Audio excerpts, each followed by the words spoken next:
वकील बहू। जनक पेशे से एक बहुत अच्छी वकील थी, लेकिन कहते हैं ना, बहू कितनी भी बड़ी तोप क्यों ना हो, सास के सामने तो भीगी बिल्ली ही होती है। अरे जनक, क्या बात है? आज रोटी नहीं मिली अभी तक। ये तेरा कोर्ट नहीं है जो आज फैसला ना हुआ तो कल की तारीख मिल जाए। रोटी तो रोज वक्त में चाहिए। हाँ।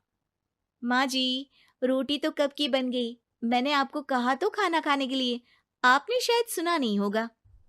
ओहो, जज नहीं हूं मैं तेरे कोर्ट की, सास हूं सास। कोई दलील फालतू की मत देना यहाँ। बहुत जानती हूं मैं इन वकीलों को।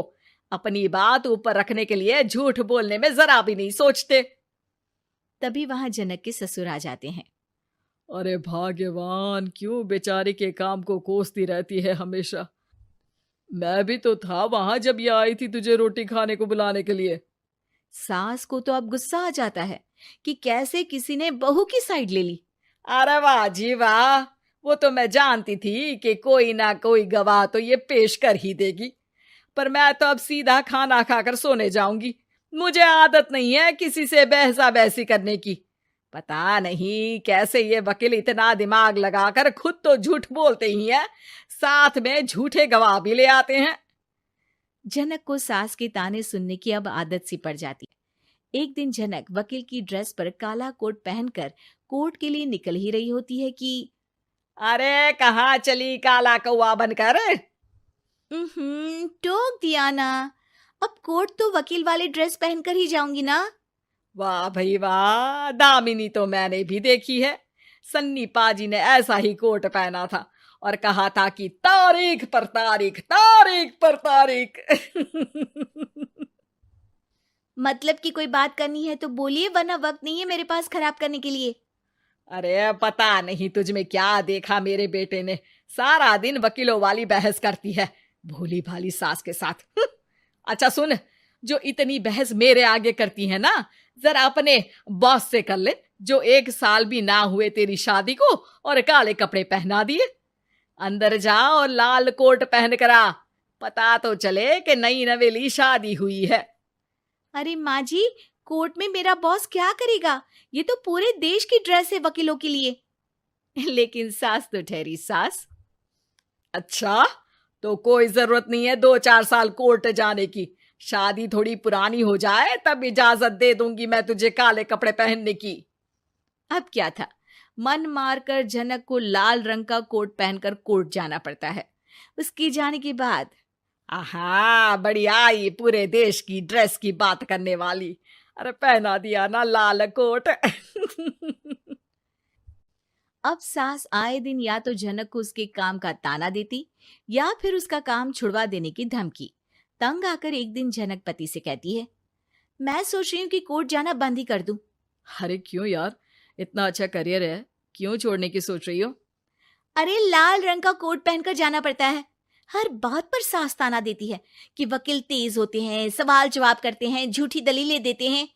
अरे तो ठीक है ना, वो जो कहती है अपनी समझ से कहती है, लेकिन तुमको तो पता है ना कि सच्चाई क्या है। जनक को पति की बात से हौसला मिलता है कि तभी घर पर कुछ लोग आ जाते हैं। अरे आइए पंच साहब, कैसे आना हुआ? अरे भाई साहब, सुना है कि आपकी बहू वकील है। तभी वहां सास आ जाती है। हाँ है तो, लेकिन क्या हुआ? फिर कहीं बहस कराई क्या? अरे हम तो खुद दुखी है उसके व्यवहार से। अरे भाभी जी, आपको तो पूरा मोहल्ला जानता है कि आप कितना बोलती है। फिर हम यहाँ बहू रानी की कोई शिकायत नहीं, बल्कि अपनी परेशानी लेकर आए हैं। ससुर जी खुश हो जाते हैं। हाँ हाँ, मैं भी बहू को बुलाता हूँ। जनक वहां आती है, सबको नमस्ते करके बैठ जाती है। बहू रानी, हमारे गांव में बड़ी मुसीबत आ गई है। अब तो पूरे गांव की जिम्मेदारी मानो तुम्हारे कंधों पर है। अरे ना ना, इससे तो घर की जिम्मेदारी पूरी नहीं होती, ये गांव की जिम्मेदारी क्या लेगी? भाभी जी, आप चुप हो जाओ। यहाँ पढ़े लिखे लोगों की बात हो रही है। आप जाओ, जरा रसोई से सबके लिए चाय लेकर आओ।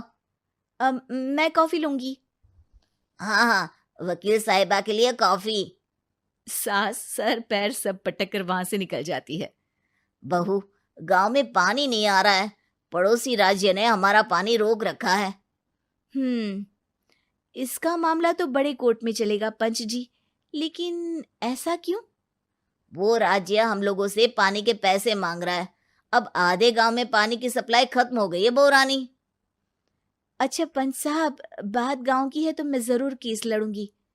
यहाँ एक बार फिर सास की एंट्री हो जाती है। अरे वाह जी वाह, ये काम करवा लो, आप हमारी बहू से बहुत अच्छा करती है। मैं हूं सीधी सादी सास।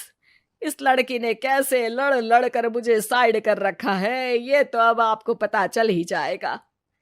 अरे भाभी जी, आपकी आवाज तो पूरे गांव को सुनाई पड़ती है जब आप बहू रानी को सुंदर वचन सुना रही होती हैं। अरे वकील बहू मिली है, फक्र करो फक्र। हाँ जी हाँ, सारी फकर तो हम लोग ही करें। खैर, अब जो केस लड़ेगी और पानी गांव में आ जाता है तो पंच साहब लिख कर देना होगा कि हैंड पाइप में सबसे पहले मेरी बाल्टी और घड़ा भरेगा। अरे फिर तो हम बहू रानी के नाम पर घर पर ही सप्लाई दे देंगे, लेकिन ये इतना आसान नहीं है। बहू, गांव के पास अभी वकील करने की भी पैसे नहीं है तो। अरे पंच साहब, ये मेरे गांव का मामला है, मैं आपसे एक भी पैसा नहीं लूंगी। सास को बहू की बात पर गुस्सा आ जाता है, लेकिन सबके जाने के बाद झनक मन लगाकर गांव की परेशानियों को दूर करने में लग जाती है। और वो दिन भी आता है कि झनक केस जीत जाती है। अरे आज तो प्लम्बर आकर घर तक पाइप लगा गया है। खुश हो जाओ, मेरे कारण तुम लोगों को घर के अंदर ही पानी मिल जाएगा।